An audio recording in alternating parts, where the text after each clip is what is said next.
இன்றைக்கி கைஸ் நம்ம இன்றைக்கி வந்து அக்கௌண்ட்ஸில் இல்லஸ்ட்ரேஷன் 7 யூனிட் 1ல் so coming to the question on 1st April 2017 Ganesh started a business with a capital of rupees 75,000.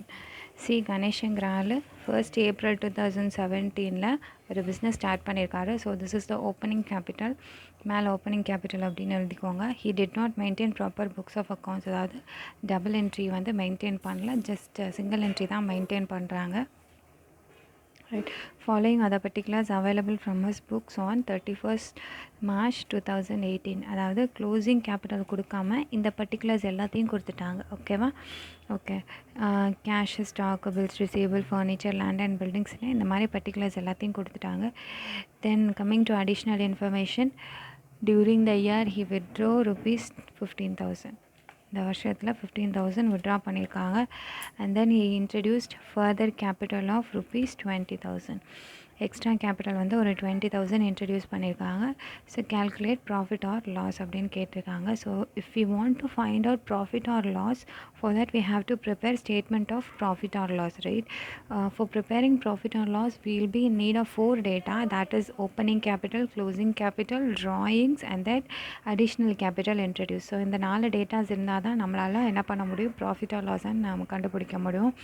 But வந்து நமக்கு 3 டீட்டெயில்ஸ் தான் இருக்குது. ஓப்பனிங் கேபிட்டல் இருக்குது, தென் ட்ராயிங்ஸ் இருக்குது, அதுக்கப்புறம் கேபிட்டல் இன்ட்ரடியூஸ்ட் அது இருக்குது. பட் வந்து க்ளோசிங் கேபிட்டல் இல்லை. So what we are going to do is, using the statement of affairs we are going to prepare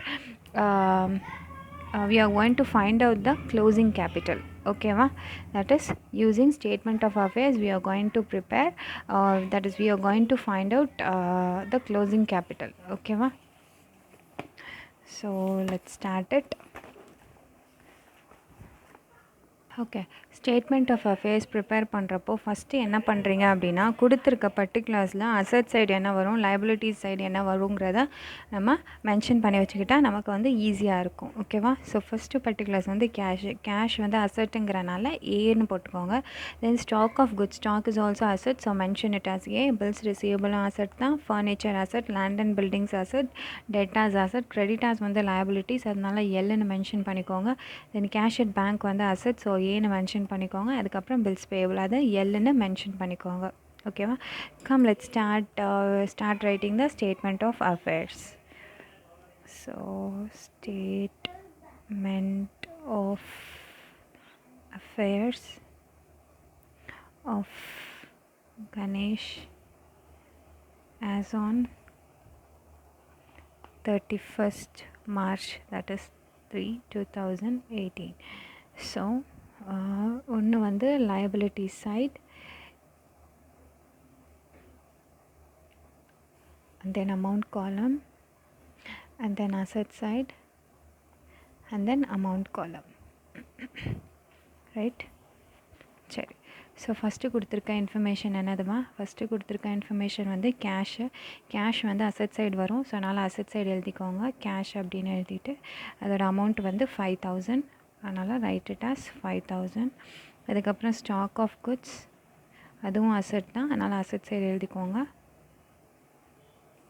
18,000. அடுத்து வந்து பில்ஸ் ரிசீவபிள்,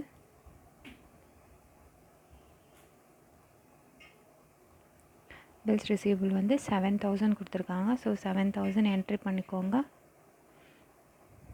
அடுத்து furniture is also asset, so enter that in asset side, 3,000. and then land and buildings is also asset, so I enter it in asset side, 30,000. அடுத்து டெட்டாஸுமே asset தான். Don't use short pharma. Okay. Debtors வந்து 16,000. அடுத்து creditors வந்து liabilities, அதனால் liabilities side எழுதிக்கோங்க. Creditors வந்து ஒரு 9,000. அதுக்கப்புறம் கேஷட் பேங்க் வந்து ஒரு 24,000, அதை என்ட்ரு பண்ணிக்கோங்க அசட் சைடில். அடுத்து வந்து பில்ஸ் பேயபிள் வந்து ஒரு 6,000. ஸோ எந்த பக்கம் அதிகமாக இருக்குது, அசட் சைடு தான் அதிகமாக இருக்குது. ஸோ இதோட டோட்டல் போட்டுக்கோங்க. Total is 1,03,000. ஸோ இந்த 1,03,000ல் 15,000 டிடெக்ட் பண்ணிக்கோங்க. You'll be getting 88,000. ஸோ கிடைக்கிறது தான் கேபிட்டல். இது வந்து பேலன்சிங் ஃபிகர் அப்படின்னு மென்ஷன் பண்ணிக்கோங்க. மென்ஷன் பண்ணிவிட்டு you can just box it. Okay, so we have been found out closing capital. So இப்போ நம்ம கையில் எல்லா டீட்டெயில்ஸும் நம்ம கையில் ரெடியாக இருக்குது. அதனால் இப்போ நம்ம என்ன பண்ணலாம் அப்படின்னா, statement of profit and loss நம்ம கண்டுபிடிச்சிடலாம். Statement of profit. So write the title as statement of profit and loss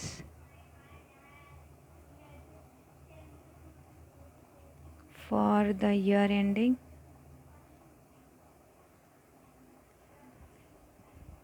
31st March 2018. So இதுக்கு வந்து பர்டிகுலர்ஸ் காலம் அண்ட் அமௌண்ட் காலம்ஸ் மட்டும் போதும்.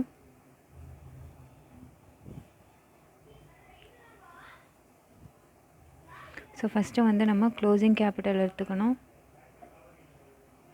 க்ளோசிங் கேபிட்டல் வந்து நம்ம கண்டுபிடிச்சிருக்கோம் 88,000.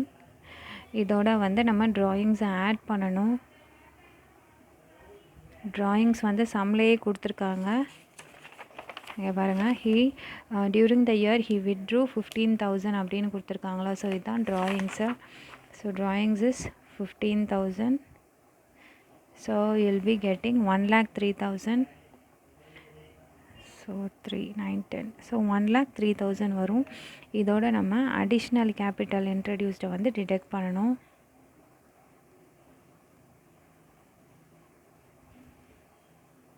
அடிஷ்னல் கேபிட்டல் வந்து 20,000 கொடுத்துருக்காங்க அட்ஜஸ்ட்மெண்ட்டில். ஸோ இதை டிடெக்ட் பண்ணுங்கள். So coming amount is 83,000. இது வந்து அட்ஜஸ்டட் க்ளோசிங்